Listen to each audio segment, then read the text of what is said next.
Es uno de nuestros amigos incondicionales.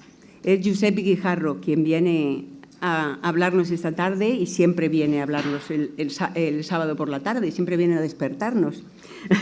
Sus charlas siempre son amenas, son muy interesantes sobre todo, y buscan ese punto de complicidad entre el público y él mismo.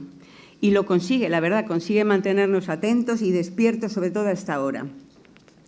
Josep es periodista, reportero de radio y televisión, autor de numerosos libros, los más recientes, Coincidencias imposibles y Más coincidencias imposibles, son 2.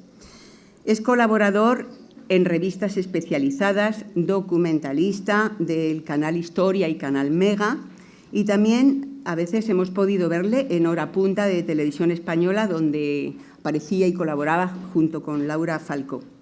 Josep es experto en ovnis y este año ha venido a hablarnos precisamente de eso, de algo que él sabe mucho y muy bien, y ha titulado su charla «OVNIs, secretos de Estado».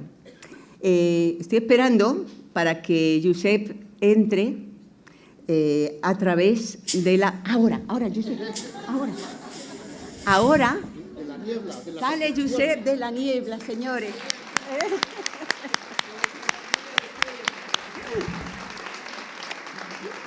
Yo ya no sabía qué decir más. Ahí viene Josep. Seguro que estaremos todos pues, entusiasmados con su charla. Qué forma de echar marihuana, por Dios. Yo pensaba que venía a Alcobendas, no a Londres. Muy buenas tardes, amigos, amigas, señoras, señores. Da igual el orden, ¿eh? Para mí todos son iguales. Estamos en estos tiempos tan interesantes, ¿verdad? Bueno, vamos a hablar de ovnis, que es a lo que hemos venido a hablar aquí, porque es verdad que, demonios, soy ufólogo, busco platillos volantes, que es algo que está un poco desfasado para muchos, ¿no? Porque ya nadie se ocupa de mirar al cielo, estamos tan acostumbrados a mirar a nuestro alrededor, a mirar todo lo que nos rodea, que nos hemos olvidado que ocupamos un espacio en el universo. Este planeta, planeta Tierra, el tercero de un sistema que llamamos sistema solar, que orbita en uno de los extremos de la Vía Láctea, esa galaxia, una mediocre entre miles de galaxias que conforman el universo, está poblado de seres humanos que con sus miserias y con sus éxitos se encargan, por lo menos en tiempos recientes, de habitar lo más pacíficamente posible en este escenario que nos ha tocado en suerte. Y cabe pensar, al menos así lo dice la lógica, que no seamos los únicos que poblamos este universo, que las condiciones que se han dado en la Tierra para propiciar el desarrollo de lo que llamamos vida haya podido acontecer en otros lugares, no solo de nuestra galaxia, sino del universo. Y hasta ahí, en esos dos razonamientos, estamos de acuerdo, escépticos y believers, creyentes, vamos a decirlo así. Lo digo por un libro que yo publiqué hace unos años que se llamaba Increíble y que en las entrevistas solían decir crédulos e incrédulos.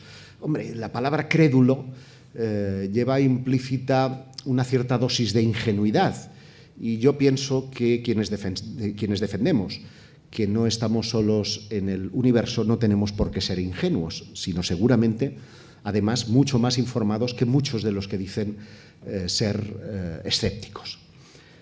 Y esta charla pretendo sustentarla en cosas, en argumentos, en pruebas fehacientes que son indiscutibles, que no merecen especulación. En todo caso va a haber un punto de especulación al final, porque si no tampoco tendría gracia el asunto. Pero desde luego hay muchas cosas de las que hablar. Yo formo parte de una generación que vivió su explosión al público a finales de los años 80, fue lo que se dio en llamar la tercera generación de investigadores, que de alguna manera capitaneó o lideró de algún modo Javier Sierra, pero que tenía otros componentes, entre ellos pues, Manuel Carballal, Bruno Cardeñosa, Ignacio Cabria y yo mismo, que nos caracterizamos de un lado por una parcela revisionista de los casos que hasta entonces se habían hecho públicos, por ir al lugar de la noticia, al lugar del incidente y recabar información de primeras del testigo, y después por una faceta divulgadora intensa que se ha multiplicado con el devenir de los tiempos hasta el momento actual.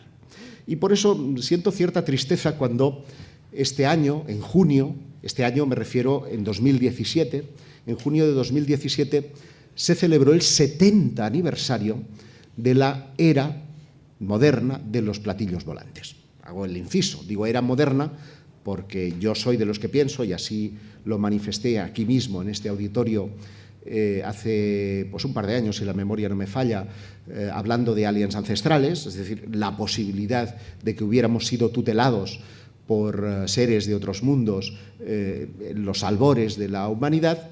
Por lo tanto, yo soy de los que creo que no se inició el fenómeno OVNI en 1947, pero es verdad que a partir de aquella época y de la experiencia de este hombre, Kenneth Arnold, se empezó a hablar de platillos volantes, de ovnis, en el mundo entero. Porque aquella noticia, aquel avistamiento que apenas duró 3 minutos y que él protagonizó mientras volaba con su avioneta en la vertical del monte Rainier, en los Estados Unidos, concretamente en el estado de Washington, pues no era ni mucho menos un digamos, avistamiento espectacular. Era una formación de 9 objetos que él definió como platillos que rebotaban en el agua, de ahí que después los periodistas inventaran el término platillos volantes. Ya saben que los periodistas lo inventamos todos, ¿eh? Siempre la culpa es de los periodistas.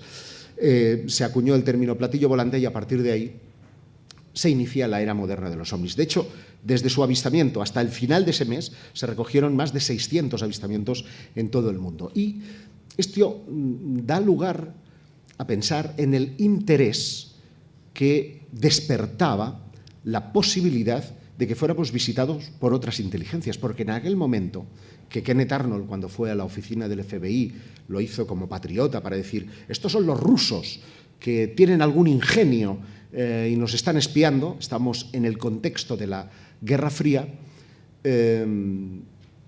esa Guerra Fría sigue vigente hoy en día en lo que a ovnis, objetos volantes no identificados, se refiere.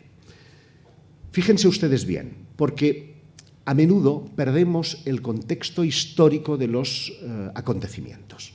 Y es importante contextualizar cada una de las cosas en su momento histórico y en cómo las creencias han evolucionado desde 1947 hasta la actualidad. Porque si ustedes hoy hacen el ejercicio de preguntar al público en general acerca de la posibilidad de que existan seres en otros mundos, yo creo que en un 80-90% les van a decir que sí, que existe esa vida. Pero, sin embargo, si les plantean, ¿creen ustedes en platillos volantes? ¿Creen ustedes en ovnis? El porcentaje va a bajar considerablemente y van a ver como paradójicamente, y después de tantos años, de 70 años de difusión de estos temas, siguen las mismas sonrisas cómplices, sigue ese comentario de, bueno, pero no bebe alcohol, o iría chuzao, o iba drogado, y esos comentarios que a mí personalmente me tocan, con perdón, hay niños, me tocan los cojones. Pero es así, y es la realidad que nos ha tocado vivir. Somos cada día un poquito más escépticos, cuando además no tenemos ninguna base para sustentar ese escepticismo. Y eso es lo que voy a tratar de demostrarles. En 1947 veníamos de un contexto de Guerra Fría. Recién había terminado la Segunda Guerra Mundial. Y recuerden ustedes que los dos grandes bloques tenían poder nuclear para asustar al personal del inminente conflicto entre esas dos bandas y que eso podía destruir la humanidad, podría destruir la civilización, cuando no destruir la tierra misma. Y en ese miedo vivieron muchos de nuestros padres instalados durante muchos años y después los hijos de esos padres vivimos otra suerte de Guerra Fría. Pero había una Segunda Guerra Fría que alimentaba económica, militar, pero había una Segunda Guerra Fría, digo, que era espacial, porque Rusia tomó la delantera con este pequeño artefacto llamado Sputnik a la hora de orbitar nuestro planeta. Y es curioso porque los rusos, conscientes de que ese experimento, esa primera aventura espacial, podía estar sujeta al escepticismo de la comunidad científica y también de sus oponentes, porque siempre la carrera espacial ha tenido una derivada militar. Quien ganara el espacio tenía, por tanto, posibilidad tecnológica de llegar al oponente. Registraron un bip, una señal acústica que estaba en una frecuencia para que los norteamericanos la escucharan, a efectos de que pudieran demostrar que efectivamente ese satélite estaba orbitando la Tierra y no era objeto de un estudio de televisión, como después se sugirió, por ejemplo, con la llegada del hombre a la Luna. Rusia se adelantó no solamente con ese Sputnik, se adelantó poniendo animales en órbita. Recuerdan ustedes a la perrita Laika. Ahora seguramente los animalistas cargarían contra la comunidad científica, pero entonces se mandó a un perrito que estaba ahí prácticamente asfixiado. Se temía que la propia temperatura en el despegue pudiera terminar con la vida de la perrita. Al final murió prácticamente de inanición en el espacio y no debido a las temperaturas como se sugería. Y recuerden que también fueron los rusos los primeros en poner al primer hombre en el espacio y que por lo tanto iban avanzando mucho más que los norteamericanos, quienes finalmente ganaron la batalla de la Guerra Fría espacial poniendo por primera vez al primer hombre en la Luna. Este Armstrong, que no era el del saxofón, sino Neil, que él tenía estudiada aquella frase de es un pequeño paso para el hombre, pero un gran paso para la humanidad. Él ya la llevaba escrita, así como muchas anécdotas que tienen que ver con esa misión del Apolo 11, que tienen que ver además con nuestros temas y que no voy a ahondar aquí, como la vinculación de muchos científicos de la Jet Propulsion Laboratory, como Parsons, por ejemplo, que utilizó simbologías y utilizó alineaciones de los planetas acorde a antiguos textos y tratados mistéricos de la antigüedad. Más allá de todo esto, es evidente, por tanto, que los Estados Unidos ganaron esa guerra mediática y los ovnis, a partir de aquel momento en el que todo el mundo hablaba del espacio, todo el mundo hablaba de la posibilidad de que los marcianos, primero la Luna con los selenitas, después de los marcianos, después de los jupiterianos, fuimos poniendo cada vez más lejos a nuestros hermanos cósmicos. De repente, años 68, años 69, llegamos a la Luna, años 70, y de ahí para adelante los ovnis empiezan a ir decreciendo en su presencia en los medios de comunicación. Y subrayo, en los medios de comunicación, porque no dejaron de producirse avistamientos, lo que dejaron es de anunciarse. Como que ya a nadie le interesaba el asunto de los no identificados. De alguna manera, porque la industria de Hollywood había sustituido ese sentimiento que se tenía previo por otro distinto. Y dirán ustedes, ¿qué dos sentimientos eran esos? Miren, durante la Guerra Fría, las películas que estaban, y se ha demostrado posteriormente, financiadas por la CIA, por la Agencia Central de Inteligencia, para crear un determinado estado de opinión, iban precisamente en la visión de la alerta o del peligro de una conflagración nuclear, de que debíamos de ponernos de acuerdo los seres humanos para preservar la existencia de la Tierra. Recuerden, por ejemplo, films como Ultimátum a la Tierra o films como la Guerra de los Mundos, en la que se nos plantean prácticamente invasores y son los terrestres quienes se tienen que poner de acuerdo para repeler ese ataque de esas civilizaciones. Y a partir de ahí surgen otra serie de films. Steven Spielberg, con sus encuentros cercanos del tercer tipo, E.T., nos dan una visión mucho más angelical, han cambiado radicalmente su visión de la visión extraterrestre. Y, como diría Mulder, I want to believe, quiero creer, pues se transforma ese I want to believe por I want to evidence. Necesitamos evidencias. Nos volvemos todos como mucho más escépticos.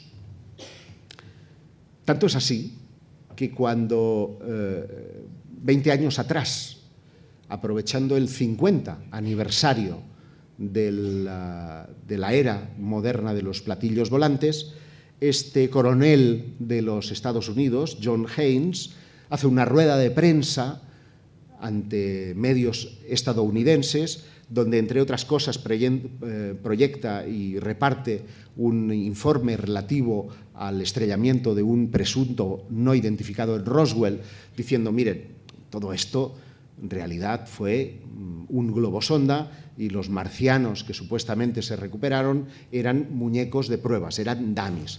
Ante las carcajadas de los estadounidenses, porque vamos a ver, si tiras un muñeco, pues es un muñeco, no es un extraterrestre, ¿no? Todo el mundo sabe reconocer un muñeco y no lo confunde con un extraterrestre. Dijo, poco más o menos, que los Estados Unidos de América había utilizado el fenómeno ovni para, bueno, mientras se creían ovnis, no se ponía en cuestión que podían ser prototipos, que podían ser aviones que ellos estaban haciendo correr por medio mundo. De manera que los ovnis eran norteamericanos, no eran extraterrestres, sino que los ovnis tenían su bandera, eran prototipos llevados a cabo por el Pentágono. Y aquella idea, mal nos pese a los ufólogos, ha calado todavía hoy, que hemos hecho una regresión en cuanto a creencias, en cuanto a la posibilidad de que seamos o no visitados por extraterrestres. Tanto es así que cuando hace un par de años todas las centrales nucleares de Francia registraron en plena alerta terrorista, recuerden, se acababa de producir el atentado terrorista en la sala Bataclan en París. La amenaza terrorista era, por lo tanto, la más elevada en Francia. En aquel momento, la Seguridad Nacional detecta en 23 instalaciones nucleares la presencia de objetos volantes no identificados. Y la gente dice, bueno, pueden ser terroristas, ¿no? Tanto es así que se empieza a hablar de drones. Se dice que los drones sobrevolaron esas instalaciones nucleares, no se produce ni una sola detención. A día de hoy nadie ha podido probar que se tratara de drones. Simplemente tenemos informaciones e imágenes inclusive de objetos con forma de platillo que estaban sobrevolando aquellas áreas de máxima seguridad. Es más, uno de ellos incluso llegó a pasearse por encima del Elíseo, que es la residencia, es como si, digamos, los ovnis sobrevolaran la Moncloa. Bueno, de ahí saldrían huidos porque apenas ven a Rajoy y dicen, coño, este es uno de los nuestros, ¿no? Pero bueno, eso es al margen. Tanto es así que un informe interdepartamental pone de manifiesto que no fue un ovni, lo dice en francés, quien sobrevoló la central nuclear de Bléguer. Perdemos reflejos, porque en otro tiempo hubiéramos estado persiguiendo testigos, hubiéramos persiguiendo evidencias de que aquellas sondas, porque eran objetos en realidad de 3-4 metros de diámetro, es decir, pequeñas aeronaves, no tenían nada que ver con nada de fabricación humana. Su forma de maniobrar, de aparecer y de desaparecer, no se ajusta al tema de los drovnis, si me permiten el juego de palabras de fusión entre ovni y dron. Es más, cuando al mes siguiente se paralizó el tráfico aéreo en el aeropuerto de Bremen a consecuencia de un Dropney, porque oficialmente fue eso, a día de hoy tampoco se produjo ni una sola detención, a día de hoy tampoco se ha dado una explicación oficial a aquel fenómeno, pero el aeropuerto estuvo cerrado durante 4 horas y se tuvo que desviar el tráfico aéreo, porque constituía una amenaza para la seguridad nacional. Sin embargo, los ufólogos hemos seguido mirando para otro lado. ¿Eso quiere decir que en las altas esferas se siga pensando igual? ¿Se investigan ovnis? ¿Se investiga la posibilidad de vida extraterrestre? Miren, esa guerra fría de la carrera espacial de los años 50 hasta el año 69 nunca se borró. Ha permanecido lastrada en un sustrato de las grandes instituciones científicas y se ha dividido en diversas partes. Esto que están viendo aquí es la antena más grande del mundo. Se corresponde al FAST, que es como los chinos han llamado a su proyecto SETI, a su proyecto de búsqueda de señales de radio extraterrestre. Porque la gran objeción que planteaba la pregunta que yo hacía inicial, a que todo el mundo asume que hay vida en el universo, es ¿cómo demonios son capaces de llegar hasta aquí? Y como los seres humanos técnicamente no estamos capacitados para volar más allá de lo que los cohetes a reacción, por lo tanto de combustión mineral, utilizamos para salir al espacio, pues como los extraterrestres tienen que ir también con gasoil, pues que no pueden llegar hasta aquí, necesitarían miles y miles de años y eso significaría crionización o significarían métodos de alargar la vida o de generar propia vida en el espacio manteniendo relaciones sexuales y procreando y teniendo por tanto la capacidad de alimentarse, de llevar víveres a bordo, en fin, que esto implica un montón de problemas que los científicos ni siquiera pueden plantearse. Por lo tanto, creen que si los extraterrestres están ahí, pues se nos van a comunicar por radio, ¿no? Es hasta cierto punto normal. Yo también lo pensaría así. Pero admitiendo que vayan a comunicarse por radio, ¿qué frecuencia van a utilizar? Antes de que aparecieran los móviles, que utilizan frecuencias de microondas, el espacio radioeléctrico estaba limitado a un número determinado de frecuencias. Al descubrirse las microondas se multiplicaron las frecuencias por miles. De hecho, tenemos ahora millones de móviles y no se agotan las frecuencias, tenemos más y más frecuencias. Y sin embargo, pensamos que los extraterrestres van a utilizar la frecuencia del hidrógeno, porque como es el elemento más común del universo, van a tener la misma luz que nosotros y van a pensar que es la forma de comunicarse. Bueno, puede que sí, pero puede que un cuerno. ¿Por qué van a pensar así? ¿Por qué tienen que pensar como pensamos los seres humanos? Es más, cuando les lanzamos mensajes al espacio, yo quiero recordar las sondas Pioneer, por ejemplo, que llevaban consigo discos de vinilo, forrados en oro, eso sí, pero de vinilo, y no les ponemos un tocadiscos. ¿Es que pensamos que los extraterrestres hacen guateques de los 80? Pero si hoy día a cualquier joven que le enseñas un disco de vinilo te dice que esto que es para comer, porque ya están acostumbrados, han visto CDs, DVDs, Blu-rays, y ahora con archivos USB, y de aquí a nada vamos a utilizar la nube. Pues ¿por qué no pueden comunicarse de otra manera? Y sin embargo, seguimos gastando miles de millones de dólares, miles de millones de euros en captar señales del espacio. ¿Hay que hacerlo? Sí. Y una vez pensamos que hay que hacerlo, nos podemos hacer la pregunta de si es adecuado que revelemos que aquí hay un planeta habitado. Porque, claro, tenemos la idea del cine de E.T. Qué bonito era E.T. ¿Quién no lo hubiera puesto en el armario de su casa? ¿Quién no lo hubiera llevado de fiesta de disfraces con el pequeño de la casa? Pero ¿y si es un hijo puta de estos que se dedica a sodomizar en las abducciones? ¿También lo pondrían en el armario o lo dejarían salir? Yo me lo pensaría, por si acaso, ¿no? No sabemos qué intenciones tienen estos hermanos cósmicos. Sin embargo, los chinos han invertido, es más, han desalojado a 19.000 personas para instalar este antenón de la Virgen, que es la antesala de un proyecto mayor que implica a distintos radiotelescopios, incluso en Canadá, de observación de todo el universo. Y estoy hablando aquí en Alcobendas y es posible que se haya descubierto algún exoplaneta más, porque en efecto, desde esa Guerra Fría se han descubierto la friolera de 2.000 exoplanetas. Parece que nos corre prisa encontrar un planeta habitable. Y este que ven aquí, el E, F y G, perdón, el D, E y F, son los que mejores números tienen. Están dentro de lo que se llama zona de habitabilidad, que es, por así decirlo, la zona donde no hace frío ni calor. No significa 0 grados, significa que está bien, hay agua, hay sol, no hace mucho frío de noche, no hace mucho calor de día, puede sustentarse la vida y lo tenemos, como quien dice, a la vuelta de la esquina. Trappist. Estoy pensando ya en comprarme un chalet allí antes de que se monten los especuladores en el dólar.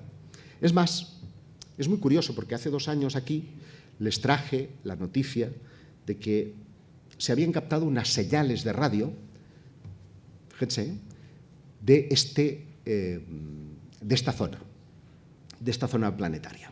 Y, oh casualidad, en apenas 2 meses se nos anuncia que efectivamente hay un planeta dentro de la zona de habitabilidad. Evidentemente, cuando la NASA hizo su comunicado, se guardó muy mucho de relacionar ambos hallazgos, el de las ondas de radio, que después dijeron que no, que bueno, esto podía ser algún microondas, podía ser alguna contaminación sónica, que a veces pues, puede ser confundida, y el pobre científico hindú que había descubierto aquella historia se quedó sin pena ni gloria, o pasó sin pena ni gloria a los anales de la investigación científica, porque lo importante para ellos era el hallazgo de esta tierra que podría albergar a la humanidad caso de que fuera necesario salir de aquí. Porque no lo olvidemos, lo que buscan nuestros científicos ahora mismo no es vida más allá de la Tierra, es la posibilidad de una Tierra.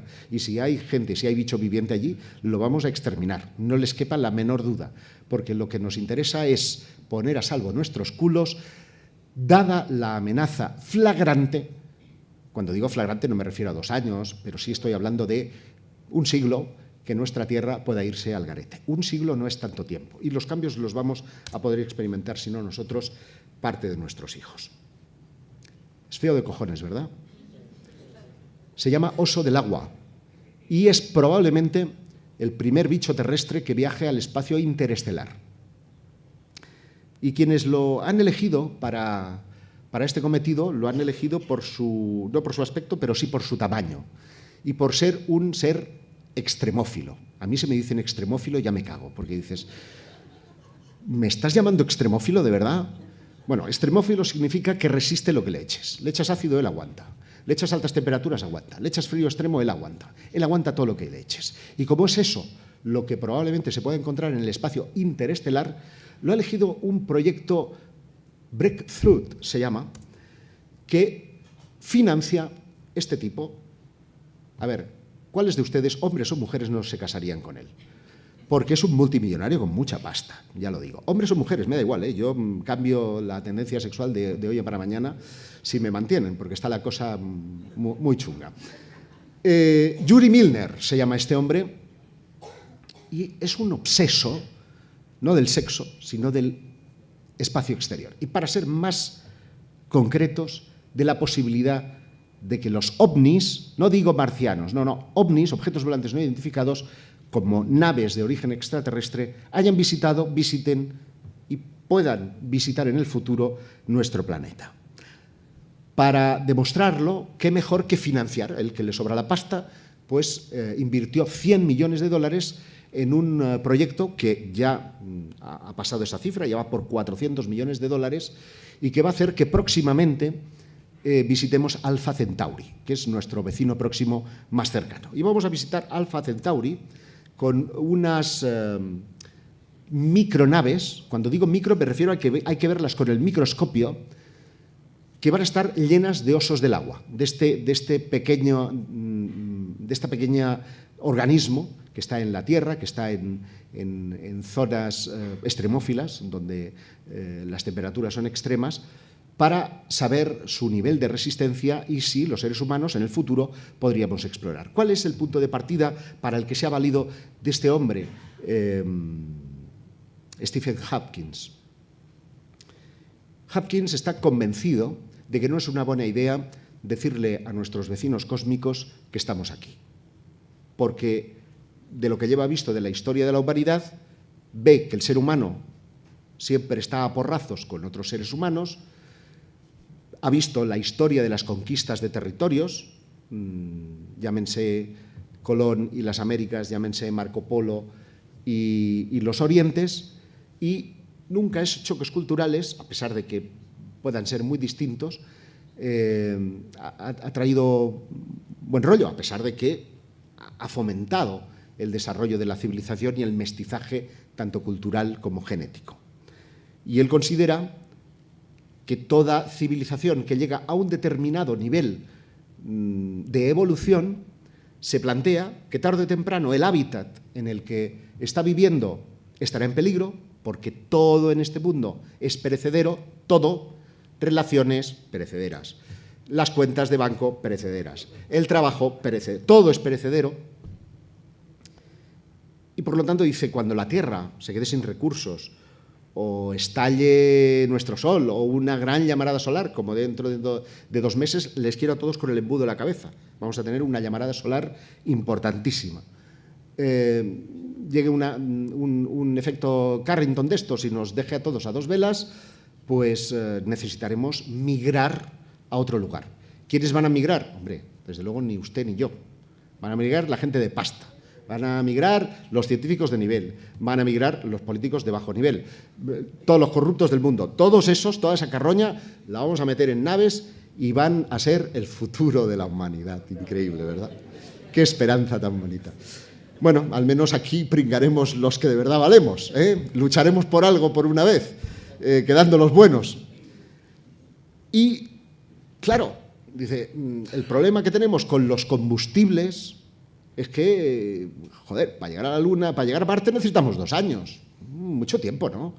Entonces, han pensado en disminuir el tamaño de esas naves espaciales, con lo cual requieren mucha menos energía para alcanzar mayor velocidad. Él dice, además, que la constante de la velocidad de la luz ya no es un límite y siguen pensando, de todas maneras, que yo creo que es un fallo, en que para llegar del punto A al punto B hay que pasar por toda esta ristra de puntos. Y lo que plantea es disminuir el tamaño para con menor energía llegar más lejos y, por lo tanto, necesita reducir tanto el tamaño de las naves como el de sus tripulantes. Coño, tanto las ha reducido que para verlos necesitamos un microscopio, ¿eh? Y esto lo plantea hacer, no sé, esto lo van a ver todos ustedes, porque no es para dentro de 100 años, ¿eh? Esto dentro de 2 años está en marcha. El problema es que están pensando en cómo retornarlos, porque por muchos sensores que lleve la nave, que los lleva, para saber cómo el bichito, como el oso, Yogi le he bautizado yo, el oso del agua, sobrevive, la sonda emitirá evidentemente información, pero lo importante es hacerle o poder hacer que regrese, porque pensamos en un viaje de ida y de vuelta. Proyecto Breakthrough. Mientras tanto, otros científicos siguen en su búsqueda dentro del espectro radioeléctrico. Me refiero al SETI, acrónimo de Búsqueda de Vida Extraterrestre. Todos han visto Contact, una película adorable que plantea, evidentemente, que es posible esa comunicación. Pero, sin embargo, y esto también lo dije aquí hace un par de años, se plantea una duda increíble, y es aún admitiendo que fuéramos capaces de captar una señal de otra civilización, sabríamos que es una señal inteligente, pero no seríamos capaces de decodificarla. Pues manda huevos. Para eso mandamos e invertimos tanto dinero, para saber qué hay y luego no saber qué nos dicen.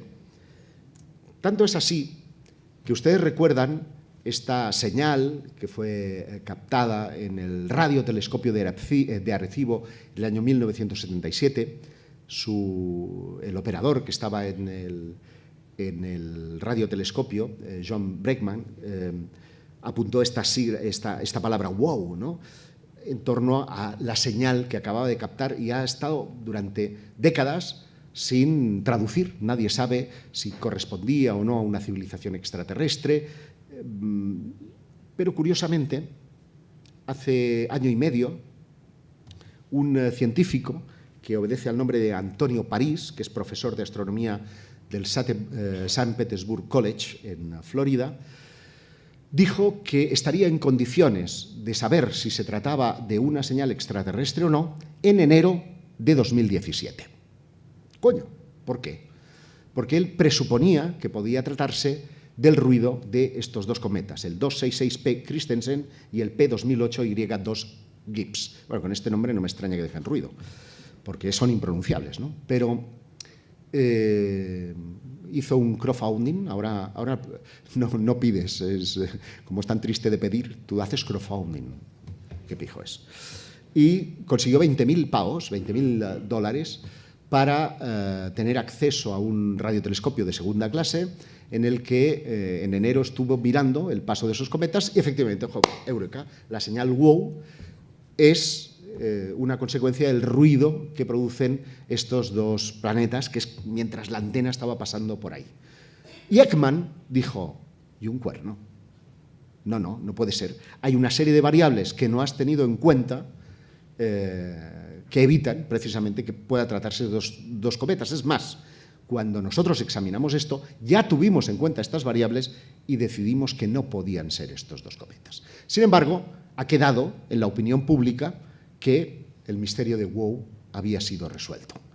Las segundas opiniones ya pierden fuerza, ya no son noticia. Y esta técnica de manipulación la utilizan muy bien los servicios de inteligencia. Han habido más señales. Esta más reciente, el 12 de mayo de 2017. De nuevo, se capta una serie de señales de Ross 128, una estrella que está a 10,91 años luz de la Tierra. Y volvemos a estar en esa misma discusión de, bueno, puede ser ruido, bueno, siguen las discusiones entre científicos mientras seguimos recibiendo señales. Es muy curioso, porque en ese interín la NASA ha desarrollado un panel de expertos para abordar el problema de la comunicación con seres extraterrestres. Entonces, demonios, vamos a ver, ¿no quedamos que los extraterrestres no existen? Entonces, ¿para qué demonios quieres un protocolo de escucha?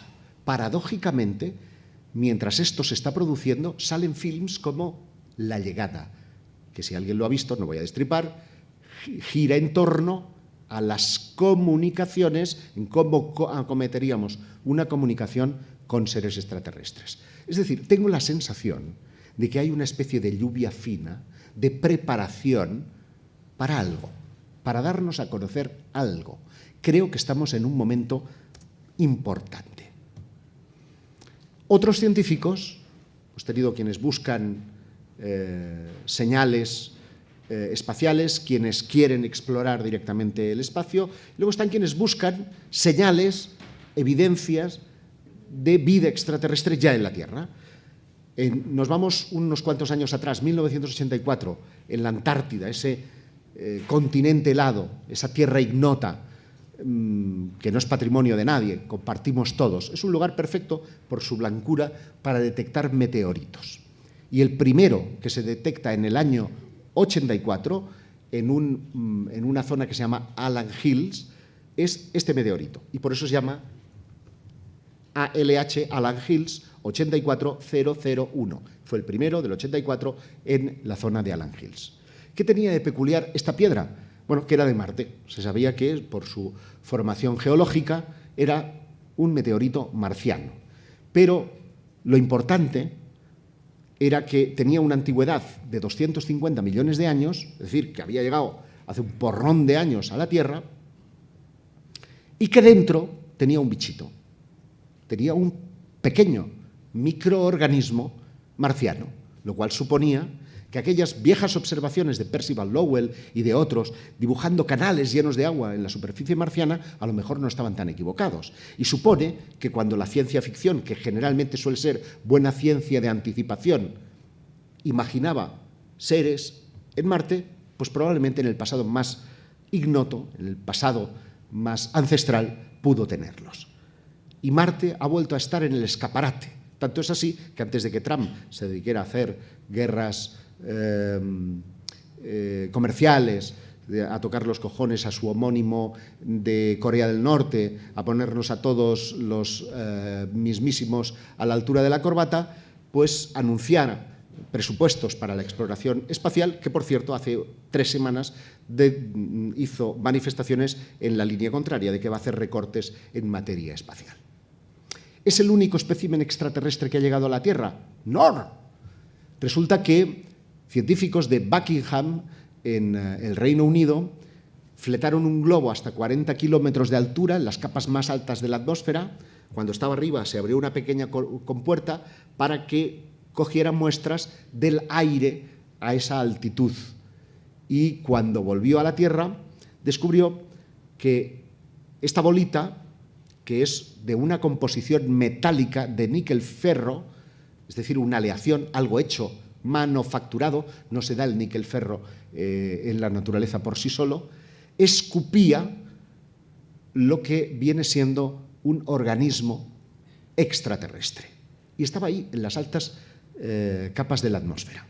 ¿Significa eso que validaba aquella vieja teoría de la panspermia propuesta por Francis Crick, cuando allá en 1974 decía que la perfección del ADN era tal que tenía necesariamente que obedecer a la manufactura de seres más desarrollados, y que esa vida a la Tierra podía haber llegado en microcapsulitas a la hora de querer preservar el legado genético de esa antigua civilización?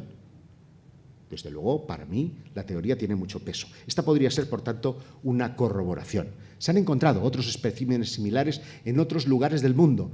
La historia apareció sin pena ni gloria en los medios de comunicación, pero hemos estado más apasionados viendo si Puigdemont estaba en Bélgica o venía a España. Hay más cosas más allá de Puigdemont, se lo digo yo que vivo en Cataluña. ¿Reconocen esto? Venga, queridos amigos ilustrados. Las pirámides de Giza, ¿no? Claro, en plano aéreo. Pues no. No.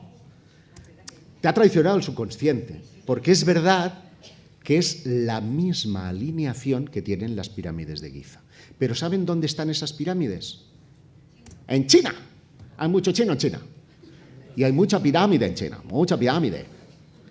Es muy curioso, porque hemos visto cómo los norteamericanos se decidían por mandar sondas al espacio y buscar la vida a través de radiocomunicaciones, como en Europa, que somos más chulos, seguimos buscando pues marcianitos a través de la atmósfera, como haciendo nuestro Brexit particular, y como los chinos, por un lado, buscan, estos van a todas, como lo copian todo magnífico, tienen los 3 frentes abiertos, pero han añadido uno más. Se han preguntado, ¿y si los extraterrestres llegaron a la Tierra en el pasado? Y es muy curioso porque ha habido un cambio tan brutal en China, políticamente hablando, no solamente en el aperturismo, en el hecho de que, salvo que seas de la secta esta budista, la secta Moon, que entonces vas directamente al Gulag, hay como una especie de libertinaje o de permisividad en lo que respecta a la vida extraterrestre, tanto es así que el gobierno financia grupos de ufólogos para investigar zonas que hasta ahora eran militarmente secretas y acotadas. Estas fotografías, de hecho, esta satélite, fue obtenida en 1939. Y esta fotografía que ven a su izquierda fue obtenida por un piloto que fue el primero que descubrió que en Xi'an, donde están aquellos famosos guerreros de terracota, hay algo más que guerreros. Más allá de la tumba del emperador se encuentra esta pirámide en la que estos grupos han encontrado tecnología no acorde con los tiempos de esas dinastías Ming a la que pertenecen los restos arqueológicos. Bueno, otro frente. Claro. Y todo esto, déjeme tomar agua porque ahora viene lo interesante. Todo esto se produce en un momento en el que estamos todos mirando para otros lados y se produce, a mi juicio, la noticia más relevante para el mundo de los ovnis en décadas. Noticia que publicó el New York Times, a pesar de que este es el Washington Post, y que dice que el Pentágono estaría estudiando objetos volantes no identificados. Estos son algunos de los titulares pues, de la CNN, New York Times, Washington Post, y esta no me acuerdo quién es el New York Times. Y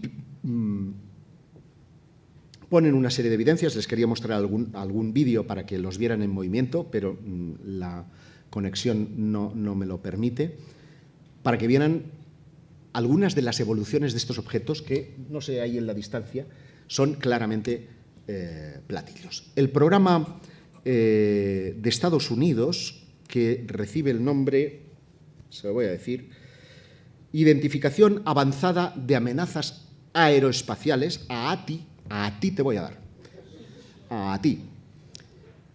Tenía un pequeño despacho en este edificio emblemático de la milicia estadounidense, el Pentágono, y recibió hasta 2007 al menos, la friolera de 22 millones de dólares anuales para la investigación de objetos volantes no identificados. Hombre, el presupuesto en defensa de Estados Unidos creo que son 6.000 millones de dólares. Sé que 22 millones es una mierda, pinchan un palo. Pero a mí me dan 22 millones para investigar ovnis y vamos, extraigo al extraterrestre, pero que pin, que pan, que pum. Esto, ¿cómo lo hemos sabido? Pues gracias a este hombre, la verdad es que asusta un poco verlo, se llama Luis Elizondo, antiguo oficial de inteligencia del gobierno de los Estados Unidos. Por su nombre y apellido pueden deducir que es chicano, de origen mexicano, y que después de irse al paro, porque si no, aquí mientras uno sigue untado, no habla, esto ténganlo claro, pero se va al paro, se le acaba el programa y dice, pues para lo que me queda en el convento, me cago dentro. Y le revela a una periodista del New York Times qué es lo que estaba haciendo allí. Y le dice que tenía un presupuesto de 22 millones de dólares y que estuvieron estudiando informaciones relativas a los objetos volantes no identificados. Y entre los nombres que salen a colación sale el de este hombre, Robert Bigelow. Robert Bigelow es un magnate, es como el Milner ruso, pero en Estados Unidos. Un tío con mucha pasta, que no saben qué gastarla, que cree que los extraterrestres existen y que, como él vive de la industria hotelera, como sus hoteles funcionan solas, va financiando pequeños proyectos que de alguna manera alimenten sus ideas. Y él tiene el convencimiento de que los extraterrestres existen. Pero cuando hace 3 años yo leía entrevistas a Bigelow en las que decía que tenía evidencias de que los extraterrestres no solo habían visitado la Tierra en el pasado, sino que estaban entre nosotros, pues decía, bueno, los delirios de un tío que tiene mucha pasta y que tendrá a su alrededor gente pues con pocos escrúpulos que le come el tarro. Esto ha pasado con jefes de gobierno, incluso aquí en España. Bueno, no voy a hablar de eso, que luego me sacan y me ponen en presidio por las cosas de Twitter. No. Es que tiene que ver con los reyes, así que me callo. El caso es que, de verdad, aquel hombre, yo dije, bueno, pues alguien le ha comido el coco, porque ¿qué evidencias vas a tener de que están entre nosotros? Poco menos, ¿no? Pues es uno de los nombres que sale a relucir en el proyecto. Es más, parte de esos 22 millones de euros, un año, recaen en ciertos edificios que él posee en Las Vegas que acondicionan, no se lo pierdan, para almacenar artefactos de origen extraterrestre. Y yo digo, perdona, ¿cómo que artefactos de origen extraterrestre? Pocos más o menos que Bigelow dice que ha habido más de un Roswell. Se han producido varios estrellamientos a lo largo de la historia de los ovnis y que en tiempos recientes alguno de esos artefactos ha dejado piezas que están almacenadas allí. Desde luego, esto es una noticia importante a la que no le estamos concediendo atención alguna. Eso sí, como los medios abrieron con el platillo volante, todos nos hemos hecho eco de este hombre que se llama David Fravor y que era el piloto del F-18 que persiguió aquel misterioso objeto que está captado con una cámara de infrarrojos, a pesar de que el propio piloto lo estaba siguiendo con su F-118 y lo veía. Visualmente él lo tenía a tiro. Y cuando le preguntaron, ¿pero usted cree que aquello podía ser un artefacto de los rusos, que podía ser un artefacto humano, qué sé yo, de una potencia extranjera? Él dijo, aquello no era de este mundo. Las maniobras que efectuaba no eran maniobras propias de la aeronáutica, que, joder, miren ustedes vídeos de aviones, para efectuar un giro de 360 grados necesita forzosamente realizar un giro muy abierto. Primero, por la aerodinámica. Segundo, porque las aceleraciones pondrían en riesgo la vida de las personas que están en su interior. Muchas pruebas que se hacen con pilotos de caza, incluso en ascensión vertical, subiendo a velocidad de 1 Mach, es decir, de la velocidad del sonido, acaban con la pérdida de conocimiento en un momento determinado. Dura pocos segundos, pero es lo suficiente para perder el control del avión y entrar en barrera y caer. Por lo tanto, cuando él dice que aquellas maniobras no eran de un artefacto humano, contextualizo esto en lo que les estoy diciendo. Es decir, que la tecnología de aquel aparato era capaz de hacer giros y aceleraciones que no son propios de lo que estamos acostumbrados. ¿Eso significa que sean naves tripuladas extraterrestres? No. Pero me van a permitir que desde luego no son ingenios humanos. No sé si son de Zeta Reticuli, si son de Júpiter, de Titán, o con perdón, de su puta madre, pero son inexplicables. Bueno, aquí os he puesto otra vez al bicho.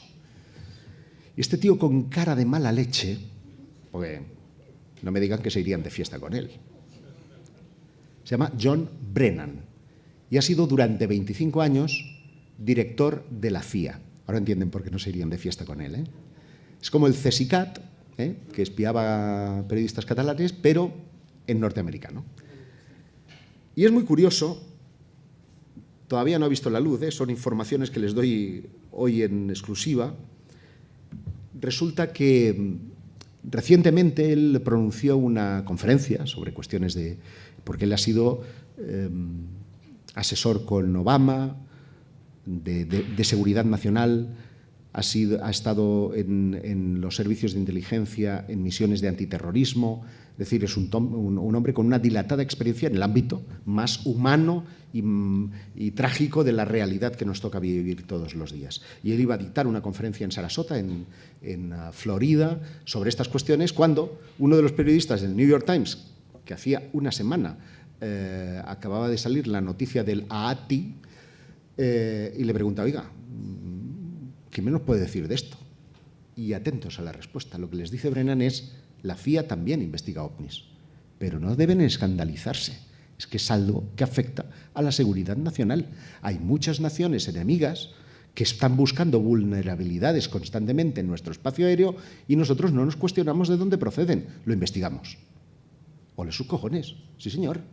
Es decir, como contribuyente, y hablo ya de España, a mí me interesa saber qué es lo que sobrevuela. Tenemos un conflicto en Cádiz con helicópteros cargados de droga que penetran en nuestro espacio aéreo. Yo no sé si son extraterrestres o son árabes cargados de hachís. Lo que sí sé es que hay una vulnerabilidad de mi espacio aéreo y, por lo tanto, lo que me interesa es saber que mi seguridad no está en riesgo. Y ellos la tienen con el narcotráfico, pero la tienen también con una amenaza de un tío de un retaco de 1,5 metros que se llama Kim Jong-un y que está decidido a meterles por el culo un misil balístico intercontinental. Por lo tanto, anem a pams, vayamos por partes y veamos qué es lo que está sucediendo. Pero llegan más allá. Y es que le preguntan, bueno, oiga, que se ha dicho que tienen ustedes fragmentos de objetos volantes no identificados.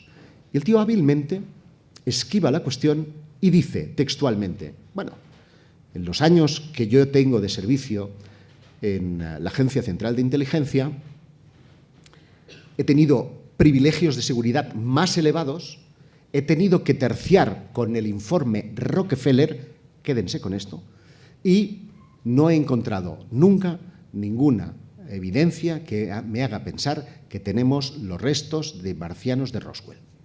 Está ahí. Podía haber hablado de otros estrellamientos, podría haber hablado en líneas más generales. No, menciona informe Rockefeller y menciona específicamente el asunto de Roswell. Lawrence Rockefeller, otro con pasta. Hillary ya estaba casada aquí, no se hagan ustedes ideas malas. Pero Rockefeller ha tenido una intensa actividad ufológica. Es otro que con mucha pasta, yo no sé qué tiene la gente de pasta, que todos, yo no tengo pasta, pero también me preocupo por el espacio, pero la gente de pasta, por lo visto, se preocupa mucho por el espacio, alimenta la seguridad de que estamos siendo visitados, hemos sido visitados en el pasado. No sé si ustedes se acuerdan que en 2016 Hillary Clinton, en las presidenciales, que según todos los sondeos iba a ganar y que posteriormente un hijo de la gran Putin le intervino, ¿verdad?, en las cuestiones informáticas del procesamiento de datos, y milagro, un tal Trump, un marciano extraño, misógino, y bueno, es que me da mucho asco, perdón, es capaz de salir a la palestra y ganar esas elecciones. Pero si se acuerdan de aquella campaña electoral, ella dejó varias perlas. Una de ellas era, tengo el convencimiento de que la humanidad ha sido visitada por extraterrestres en el pasado. Digo, ostras, Tom Heavy no está diciendo que va a desclasificar ovnis, que eso ya lo dijo Clinton, su marido, sino que está diciendo que hemos sido visitados en el pasado. Y hizo la promesa de si yo consigo llegar a la Casa Blanca, haré lo posible por desclasificar todas las evidencias en esa línea de trabajo.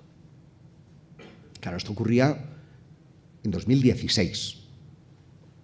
Y resulta que 10 años antes había tenido este encuentro con Lawrence Rockefeller. Por aquel entonces, Lawrence Rockefeller ya se escribía con Bill Clinton a propósito del asunto de los ovnis. Y Clinton dijo, sí, lo haré, le prometió, está la carta, yo he visto la carta en la que le promete que desclasificará la información de los ovnis. Pero llega a la Casa Blanca y se olvidó de lo prometido. O igual hay algún lobby extraño, porque él después, cuando ha dejado la presidencia, ha sido preguntado al respecto y ha dicho, es que busqué esas informaciones, pero jamás di con ellas. Es verdad que incluso el presidente del gobierno no tiene todos los privilegios en temas de seguridad nacional. Es algo llamativo. Pero es muy curioso porque el jefe de campaña de Bill Clinton entonces, jefe de campaña de Obama, que también hizo la misma promesa, y la jefa de campaña de Hillary Clinton es John Podesta, que también aparece en el informe Rockefeller, que también fue hackeado por Wikileaks, por William Assange, y puso en evidencia ciertas informaciones entre un músico, creo recordar que era de U2, pero no estoy seguro, y el Vaticano respecto al asunto de los extraterrestres. Bueno, porque John Podesta estaba íntimamente relacionado con Lawrence Rockefeller. Y, muy curioso, no sé si observan que Hillary tiene un librito agarrado en su brazo izquierdo. Bueno, me ha llevado Dios y ayuda, esta es otra imagen, averiguar qué libro es. Se trata de Estamos solos, de Paul Davies, implicaciones filosóficas del descubrimiento de vida extraterrestre. Ven, el puntito es lo que le delata, este puntito amarillo, que si lo ven en la portada es un ojo, y este es el libro en cuestión. Es decir, que Hillary Clinton, supongo que se lo regaló Rockefeller, hasta ahí no he podido llegar, ya tenía interés en 1995 por esta materia. Curioso, porque además esa lluvia fina no solamente se ha traducido en noticias, en los medios de comunicación, en películas, sino en un verdadero aluvión de informaciones que culminaron el año pasado con esta rueda de prensa en la que se nos puso fecha para anunciar al mundo que existía vida extraterrestre, 2025, o sea, lo tenemos a la vuelta de la esquina, fecha que ya sonaba hace 30 años, también se decía el 2025, y yo digo, si hace 30 años se decía 2025 y ahora en 2016 se decía 2025? ¿Será que hace 30 años teníamos las mismas evidencias y a lo mejor lo que están haciendo es estudiarlas y ponernos en la sintonía adecuada mental para la revelación que, qué sé yo, nos van a ofrecer en 2025? Más allá de eso, anunciaban un protocolo para ese anuncio, es decir, hay que prepararnos de alguna manera, y el avance de un protocolo de comunicación. Vamos, tanto es así que ustedes recordarán que en 2011, me voy de nuevo atrás, una funcionaria de Naciones Unidas, Nathan Hoffman se llamaba, se propuso ella misma como embajadora de Naciones Unidas para un eventual contacto extraterrestre. Es decir, pensémoslo seriamente, si viene un platillo volante, dice, queremos hablar con el responsable de esto, del garito. ¿Quién va? ¿Bush? ¿Quién va? ¿Trump? ¿Quién va? ¿Rajoy? ¿Mandamos a Aznar? ¿A Kim Jong-un? ¿A Kim Jong-il? ¿A quién mandamos? Desde luego está complicado. Mejor mandamos a algún científico, pero habría que consensuar, ¿no? Porque si le mandamos a Hopkins, igual se asustan. Como, no sé, me vienen ahora ideas malignas. Podemos mandar a gente terrible. Mejor me callo.